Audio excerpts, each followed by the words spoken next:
In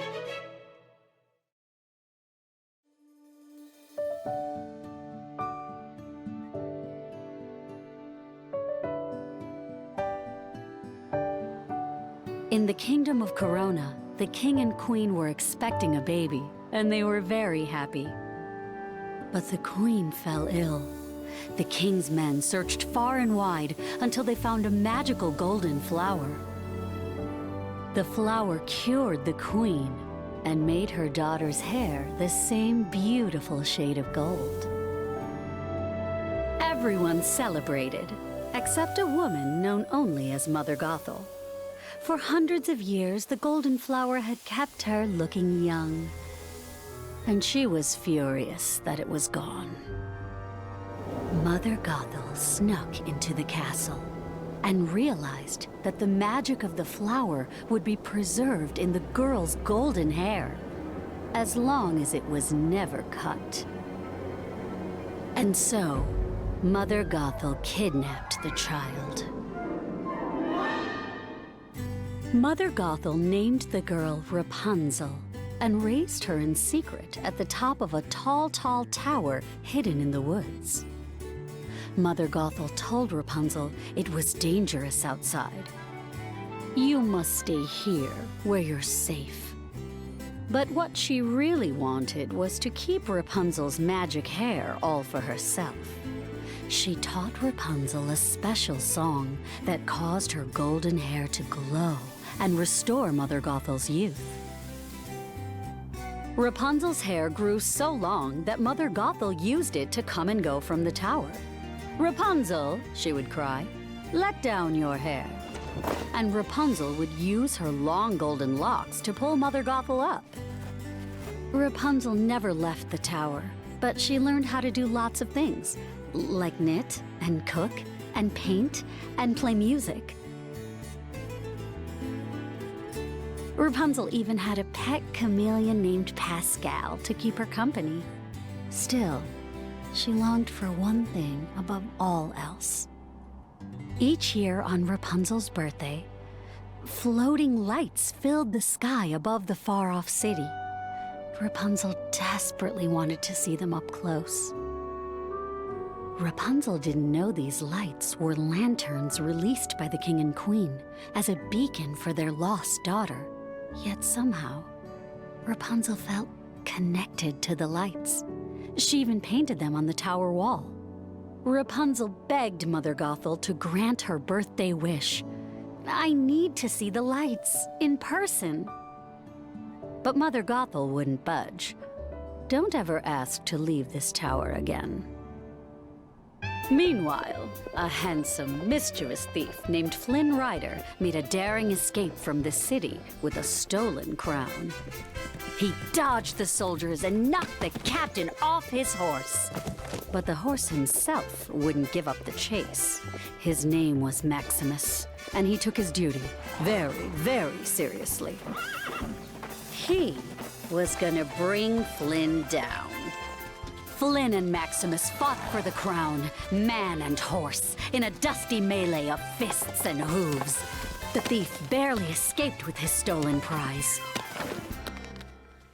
When he happened upon Rapunzel's secret tower, he climbed up, thinking he'd found the perfect place to hide.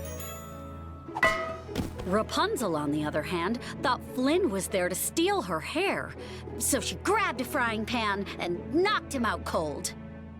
When Rapunzel figured out that Flynn was just a common crown thief, she realized this might be her only chance. She hid the crown and offered him a deal. "You will act as my guide, take me to these lanterns, and return me home safely." If Flynn agreed, she would give him back the crown. Flynn had no choice.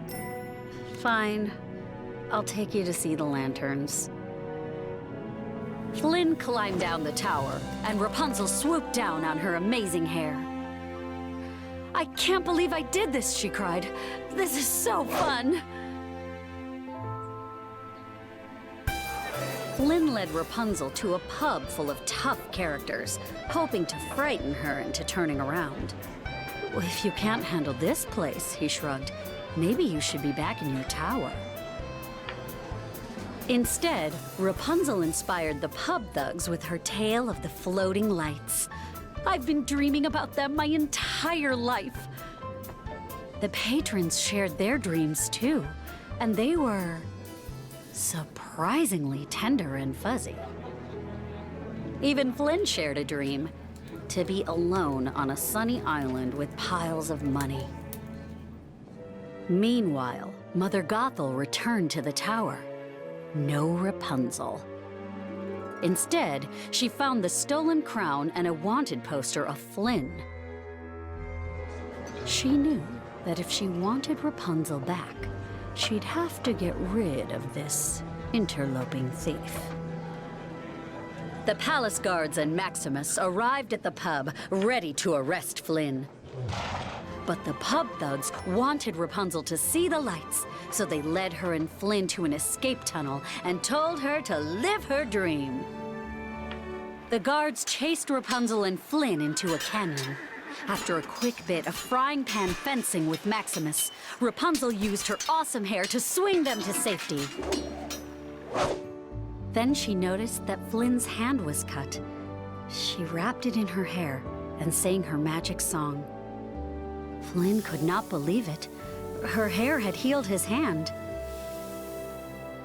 Encouraged by Rapunzel's decision to share her secret, Flynn revealed one of his own. His real name was Eugene. He only called himself Flynn because it sounded more dashing. To their mutual surprise, Rapunzel and Flynn were really starting to enjoy each other's company. Later, when Flynn went to get firewood, Mother Gothel appeared with Flynn's stolen crown. "We're going home, Rapunzel. Now." Rapunzel wouldn't leave. "I met someone. He likes me." Mother Gothel dared Rapunzel to give Flynn the crown. She was sure that he would leave Rapunzel as soon as he had it. "I will," Rapunzel insisted. But deep down, she wasn't so sure whether Flynn really did care for her, so she hid the crown instead. The next morning was Rapunzel's birthday. Even Maximus agreed not to arrest Flynn on a day that special. Soon they arrived in the city.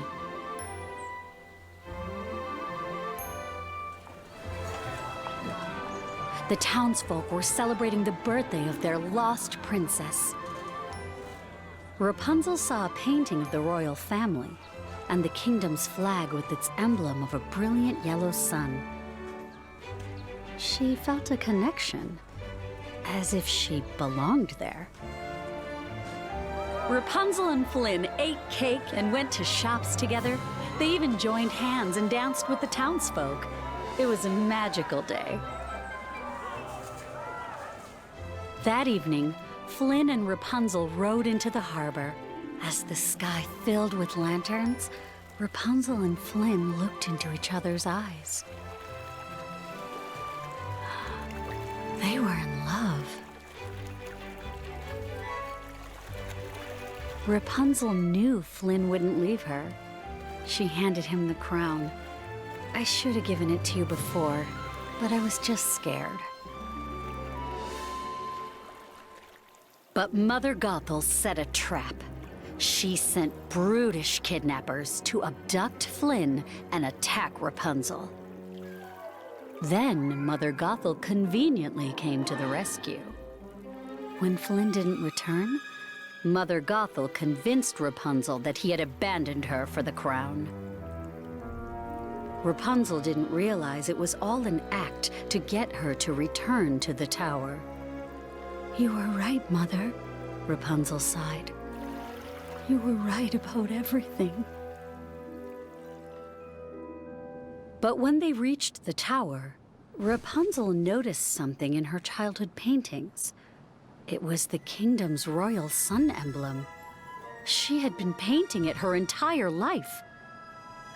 Finally, Rapunzel realized the truth. I am the lost princess. Rapunzel confronted her kidnapper. I will never let you use my hair again. Rapunzel fought, but Mother Gothel tied her up. Flynn arrived and tried to help, but Mother Gothel ambushed him and struck him with her dagger. Rapunzel was desperate to save the man she loved. She made a deal. If Mother Gothel would allow Rapunzel to heal Flynn, then Rapunzel would stay with Mother Gothel and give up her freedom forever. But at the last second, with his last ounce of strength, Flynn reached out and cut off Rapunzel's magical hair. Mother Gothel's age finally caught up to her, and she wasted away to dust. Flynn knew Rapunzel could no longer heal him, but now she was free. "You were my new dream," he said, and closed his eyes. Rapunzel wept, and in that moment, when all seemed lost, a single tear fell upon Flynn. To Rapunzel's surprise, Flynn began to glow brilliant gold, just like her hair had been. His wound healed, and his eyes opened. There had been just enough magic in Rapunzel's tear. She had saved him. Free at last! Rapunzel returned to the kingdom with Flynn, Maximus, and Pascal. The king and queen were overjoyed to see their daughter. And though Rapunzel's hair was no longer magical, she was happier from that day on than she ever could have dreamed.